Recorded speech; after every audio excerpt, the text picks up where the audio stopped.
नमस्कार, स्वागत है आपका। मैं हूं शिवांगी द्विवेदी आपके साथ। और सीधी तस्वीरें आपको भोपाल की दिखाएंगे, जहां पर PCC chief Kamal Nath press conference कर रहे हैं, संबोधन दे रहे हैं। शिवराज सरकार पर सीधा आरोप लगा रहे हैं। अब से कुछ ही समय में चार्जशीट दाखिल की जानी है और ऐसे में चार्जशीट में तमाम घोटालों का जिक्र किया जाएगा। इस प्रेस कॉन्फ्रेंस में जानकारी दी जाएगी चार्जशीट में क्या कुछ जिक्र किया गया है, लेकिन महत्वपूर्ण और मोटे मोटे तौर पे तमाम घोटाले जो शिवराज सरकार पे आरोपित हैं उनके बारे में जिक्र किया जा रहा है। आप समझ जाइएगा।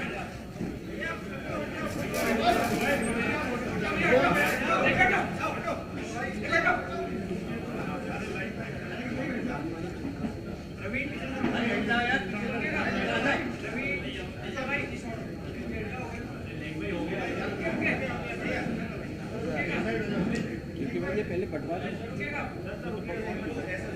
आयोजन किया है। सीधी तस्वीरें आपको दिखा रहे हैं। सरकार के खिलाफ कांग्रेस का आरोप पत्र जनहित में जारी किया जाएगा। पूर्व मुख्यमंत्री कमलनाथ ने शिवराज सरकार के खिलाफ आरोप लगाए हैं। यह आरोप पत्र जारी किया गया है। कमलनाथ ने कहा कि मध्य प्रदेश की पहचान अत्याचार, अपराध, भ्रष्टाचार के रूप में हो गई है। शिवराज आज ठगराज बनकर रह गए हैं, कमलनाथ ने यह आरोप लगाया।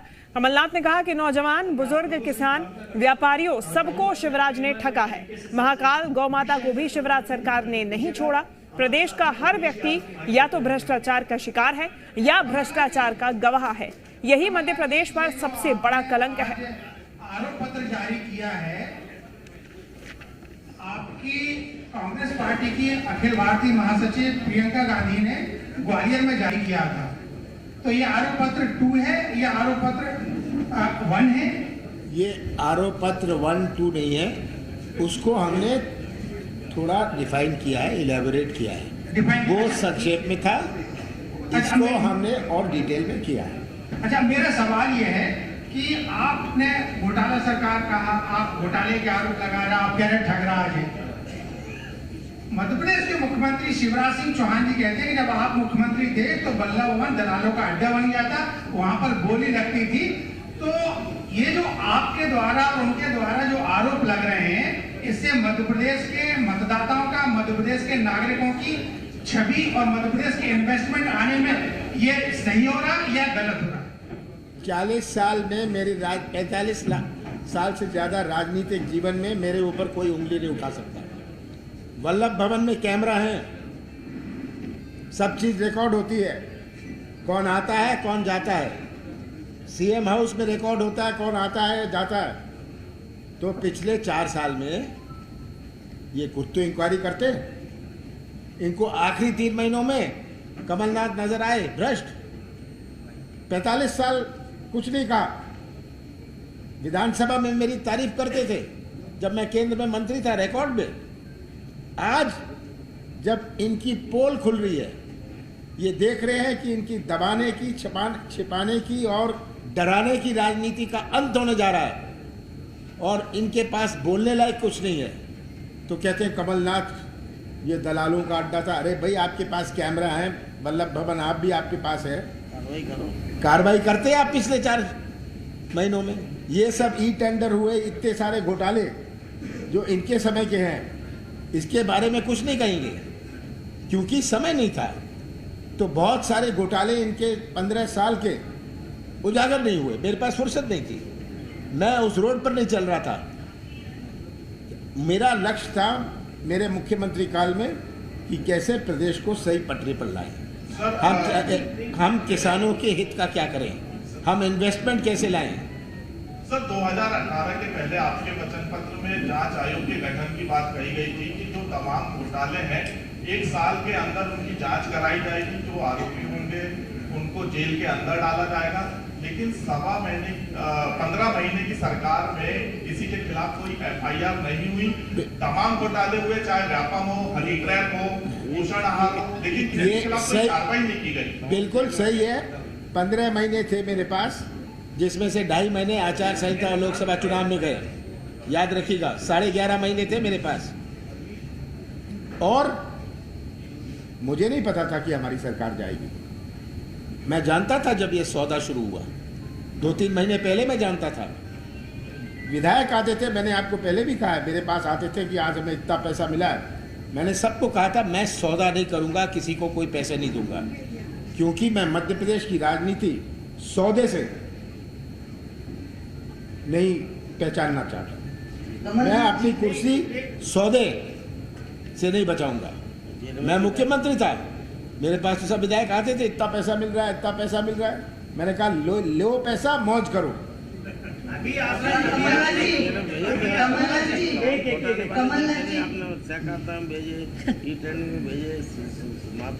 कमलनाथ जी, अभी बहुत बड़ा घोटाला चला, आयुष्मान घोटाला, जो मृत्यु और जीवन से जुड़ा हुआ हो। पलक पे क्या देते हैं, मरे हुए मरीज को उसके नाम पे पैसा ले रहे हैं, एक आदमी के ऊपर पैसा ले रहे हैं। इसमें वो घोटाला नहीं है जो अभी चल रहा है, जीवन मृत्यु से जुड़ा हुआ मामला है, इसको भी शामिल करें। ये तो CAG की रिपोर्ट, मैं नहीं कह रहा। ये घोटाला जिसका आप जिक्र कर रहे हैं, आप सबने पढ़ा होगा कि ये तो CAG रिपोर्ट से है। हाँ है। अभी आप ये पैम्फलेट पढ़ेंगे, बहुत सारी चीज़ों जिसकी जानकारी आपको नहीं है पर जनता को है। ऐसी बहुत सारी चीज़ें होती हैं जिसकी जानकारी मीडिया को नहीं होती पर जनता को। आप पढ़ लीजिएगा, आप इसमें मेरी जरूरत है। 50% कमीशन को लेके आप 50% कमीशन को लेके आपने आरोप लगाया, आप लोगों ने, आप लोग के ऊपर 41 सालों में FIR की। सर एक बार फिर से एक लेटर जारी हुआ, वीडियो जारी हुआ, इस पे आप क्या कहें? देखिए, वो तो वीडियो जारी हो गया, उस आदमी ने बोल दिया, खड़े होके बोला, तो ये तो अब लोगों की हिम्मत बन रही है। बहुत सारे लोग खुलासा करना चाह रहे हैं। ये आज जानते हैं कि क्या होने वाला है 4 महीनों में, तो उनकी हिम्मत बन रही है। और मैं आपको एक और बात बता दूं, अगले 4 महीनों में, 3 महीनों में और भी घोटाले सामने आएंगे। अब किसी का मुंह बंद नहीं है। Sir, we have not gone through the allegation report you have submitted.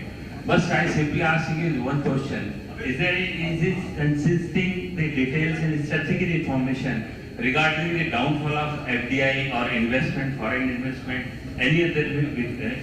You see, all this, what is in this, leads to the image of the state being lowered.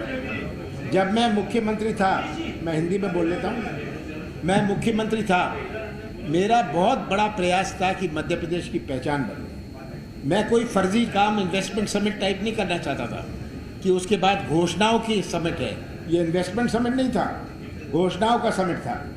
33 lakh crore का इन्वेस्टमेंट आएगा, वो तो देश में नहीं आया। ये तो नाटक था। मैंने सम्मेलन किया था, उसमें आप सब जानते हैं देश के सबसे प्रसिद्ध उद्योगपति, बिजनेसमैन ने भाग लिया, सब ने भाग लिया, क्योंकि मैं मध्य प्रदेश की इमेज के चेहरे को एक विश्वास का चेहरा बनाना चाहता था। मैंने कहा कि मैं माफिया के खिलाफ युद्ध शुरू करूंगा, शुद्ध का युद्ध, क्योंकि मध्य प्रदेश की पहचान माफिया से नहीं होनी चाहिए, भ्रष्टाचार से नहीं होनी चाहिए, हाँ, मिलावट से नहीं होनी चाहिए। ये आज बहुत बड़ी आवश्यकता है। आज इन्वेस्टमेंट क्यों जा रहा है दूसरे प्रदेशों में, अपने यहाँ क्यों नहीं आता? मुझे बड़ी बड़ी कंपनियों के चेयरमैन ने कहा कि माफ़ करिए मध्य प्रदेश, यहाँ तो हर कदम पर भ्रष्टाचार है। सही बात है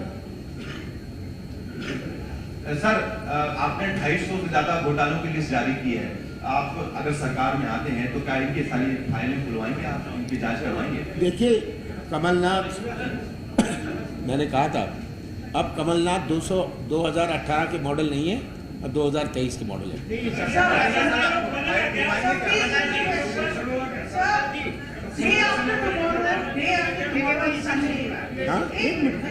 Day after tomorrow on Sunday, Amit Shah is coming to present the report card of the Shivraj Singh Chauhan government. The BJP party going to give a report on the BJP government. Now, do you have anything to say? Because he says, because the BJP is going to portray its achievements. The allegations that you have given, is this a Congress's report card on the Shivraj Singh Chauhan government? Everybody knows कि ये government, जो मैंने कहा, प्रचार की भ्रष्टाचार की और अत्याचार की गवर्नमेंट की। इस पर ये रिपोर्ट दें। अंत में याद रखिएगा, अंत में जनता गवाह है। ये कुछ कमलनाथ कह ले, कुछ बात कोई और अमित शाह कह ले, प्रश्न ये है जनता को किस पर विश्वास है। ये आज अंत में प्रश्न है। ये होर्डिंग से, लीफलेट से, सभाओं से,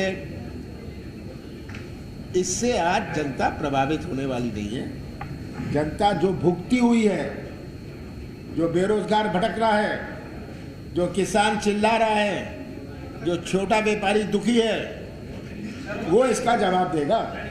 सर ये जो बजरंग दल को लेके, ये बात हटिए मत। मनोज जी माफी चाहेंगे, ठीक है, मनोज जी माफी चाहेंगे, ये विषय आज नहीं होगा, सिर्फ आरोप पत्र से संबंधित। प्लीज हर बार आप ही बोलते हैं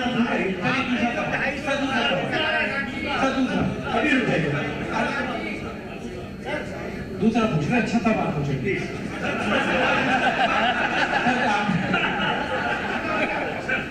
सर आपने जो कर्नाटक में कांग्रेस की रणनीति थी 40% कमीशन वाली, क्या आप सेम 50% कमीशन की मध्य प्रदेश में लेकर आए?